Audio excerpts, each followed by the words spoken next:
Pour me présenter, je suis docteur en chirurgie dentaire et je suis naturothérapeute.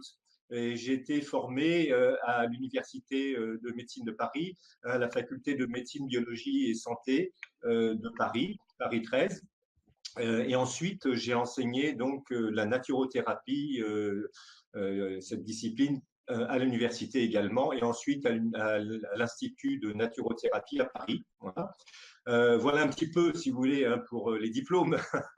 Je vais voir que ce soir, en fait, les diplômes n'ont pas beaucoup d'importance. En fait, ce qui est important, c'est un petit peu ce que j'ai vécu, je voudrais vous le transmettre, et ce qui m'a été donné de recevoir comme information, de façon à le transmettre au plus grand nombre. Alors, si vous le voulez bien, on va commencer par ce premier pilier, hein, qui est la cohérence cérébro-cardio-intestinale. Alors, cette méthode, en fait, est une méthode, comme c'est écrit dedans, dans le texte, c'est une méthode de mise en cohérence. C'est-à-dire qu'en fait, on pourrait parler en quelque sorte d'alignement sur un axe par rapport à trois grands centres. Et ces trois grands centres, je les ai découverts au fin fond de l'Amazonie, mais également à travers d'autres enseignants, hein, un maître mystique orthodoxe et un maître bouddhiste zen, qui bizarrement m'ont parlé de la même chose. Ce sont trois centres d'intelligence que nous avons tous en nous. Et ces trois centres d'intelligence se trouvent, bien sûr, au niveau du crâne, le deuxième se trouve au niveau intestinal et le troisième se trouve au niveau cardiaque.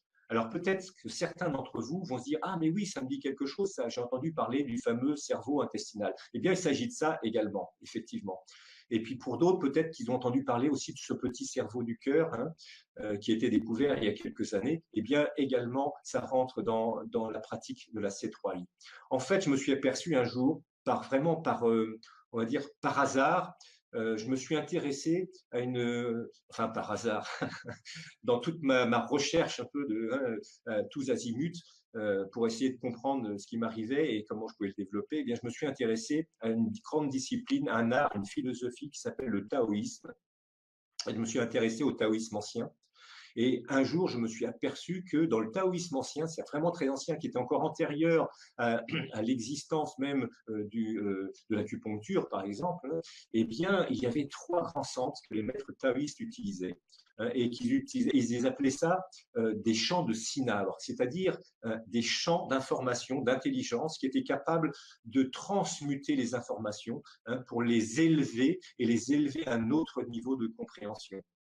Et ces trois centres fonctionnent ensemble. Quand j'ai découvert ça, j'ai dit, mais c'est exactement ce que j'ai vécu en Amazonie, sauf qu'en Amazonie, il faut vous imaginer que j'étais en pleine forêt et que j'écoutais un chaman en train de secouer des feuilles, en train de chanter, et moi, j'étais en train de me dire, mais qu'est-ce que je suis en train de faire avec ma main, en train de me taper là, en train de me taper là, et de voir des choses qui sortaient. Donc à l'époque, j'avais du mal à comprendre de quoi il s'agissait, même si je le ressentais bien, quoi. Et bien des années après, voilà, j'ai compris de quoi il s'agissait.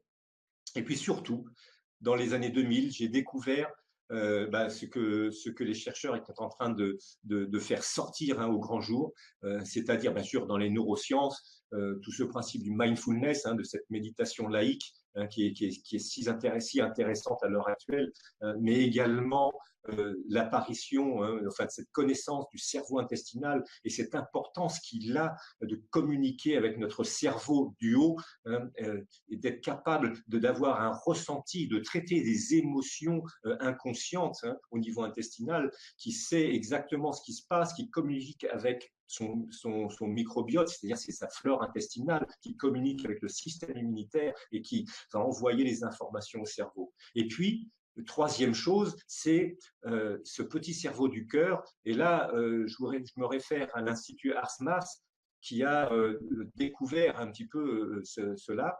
Et je me réfère également au docteur Servan Schreiber, qui, il y a quelques années, a amené cette connaissance d'une technique qu'on appelle la cohérence cardiaque, hein.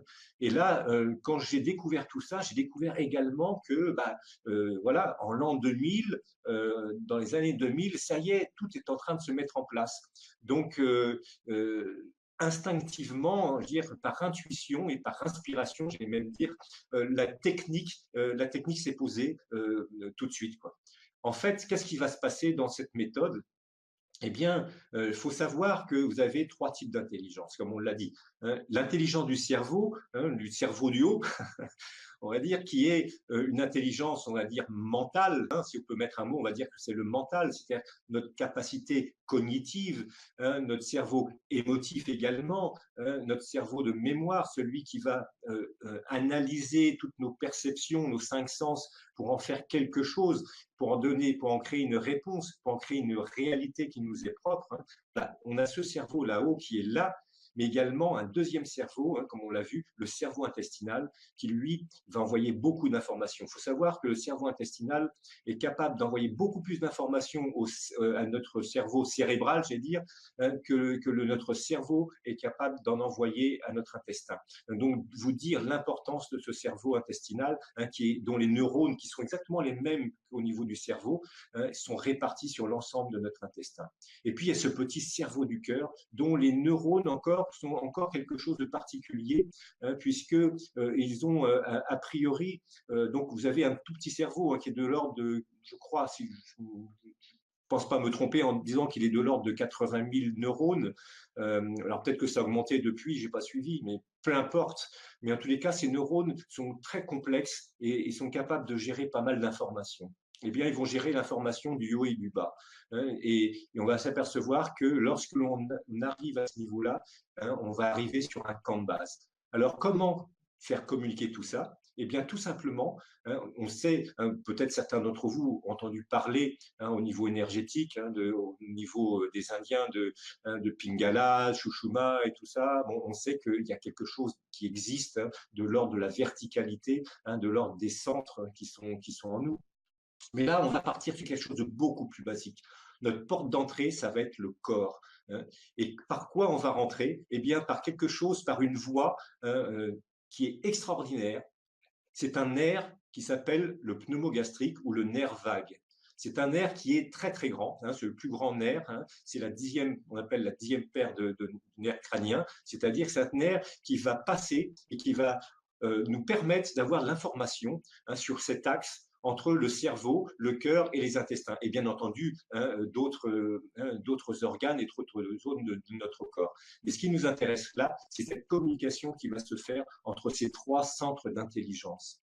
Le nerf vague, c'est simple, c'est quelque chose qui va vous permettre, lorsqu'il est activé, eh bien, de vous déstresser, de rentrer dans un état intérieur beaucoup plus paisible, mais pas quelque chose de passif, hein, on va dire quelque chose qui est une paix active, c'est-à-dire que vous êtes capable d'être vigilant, mais d'être déstressé, hein, et d'être en harmonie, on va dire, tout votre organisme est relax. Donc, c'est le côté un petit peu frein, hein, de votre organisme, alors que l'autre côté, le côté orthosympathique, c'est celui qui va nous permettre de réagir, hein, de nous mettre en action, ou bien de réagir par rapport à un danger, par exemple, hein. Donc, ces 2 systèmes fonctionnent avec des systèmes hormonaux différents, hein, et il est évident que notre façon de penser va agir sur l'un ou sur l'autre. Eh bien, dans la cohérence cérébro-cardio-intestinale, nous allons utiliser une technique qui va nous permettre de rentrer, d'activer ce nerf